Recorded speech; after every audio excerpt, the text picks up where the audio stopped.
سیدنا عمر رضی اللہ عنہ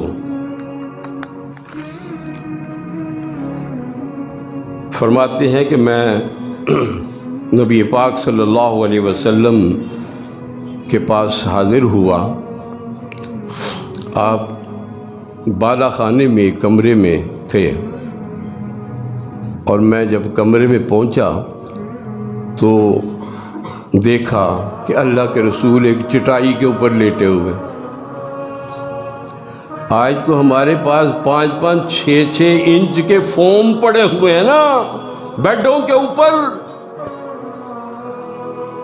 اور وہ جو اللہ کے رسول ہیں جو ساری کائنات کے سب سے اعلیٰ، سب سے افضل، سب سے پسندیدہ، حضرت عمر فرماتے ہیں اور چٹائی بھی کوئی ملائم نہیں تھی، کھجور کی چٹائی.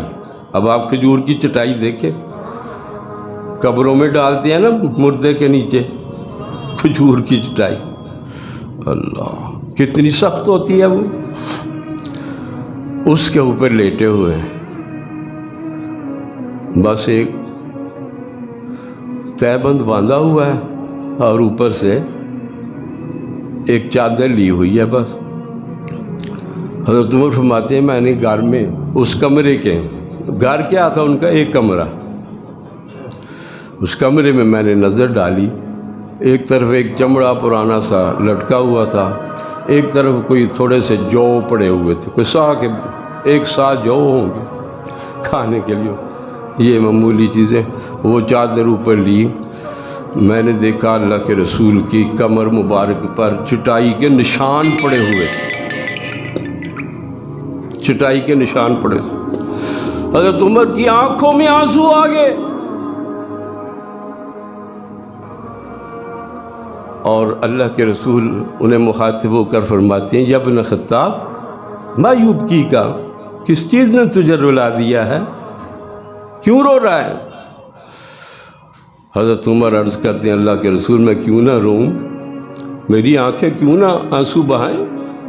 وہ کیسر و کسریٰ کے بادشاہ، وہ تو عیش اور آرام کی زندگیاں گزار رہے ہیں، وہ تو پھلوں اور نہروں کے اندر رہ رہے ہیں. وَأَنْتَ رسول اللہ، اور آپ تو اللہ کے رسول ہیں، آپ کو تو ان سے کہیں زیادہ ملنا چاہیے تھا. عیش تو وہ کر رہے ہیں. ہاں اس میں سبق ہے، حدیث پاک میں سبق ہے. نبی پاک صلی اللہ علیہ وسلم نے ارشاد فرمایا یا ابن خطاب، اے خطاب کے بیٹے عمر، الا ترضى ان تكون لهم الدنيا ولنا الاخرہ، کیا تو اس بات کو پسند نہیں کرتا کہ ان کو جو کچھ ملنا دنیا میں مل جائے ہمیں آخرت میں مل جائے؟ کیا تو اس بات کو پسند نہیں کرتا؟ یہ ہے تربیت. حضرت عمر کی آنکھیں آنسو بہا رہی ہیں اور نبی ان کے آنسوؤں کا مداوع کر رہے ہیں. کیا تو اس بات کو پسند نہیں کرتا؟ تجھے یہ بات اچھی نہیں لگتی کہ ان کو جو کچھ ملنا دنیا میں مل جائے ہمیں آخرت میں مل جائے؟ کبھی یہ سوچ اپنے اندر پیدا کی ہے آپ نے؟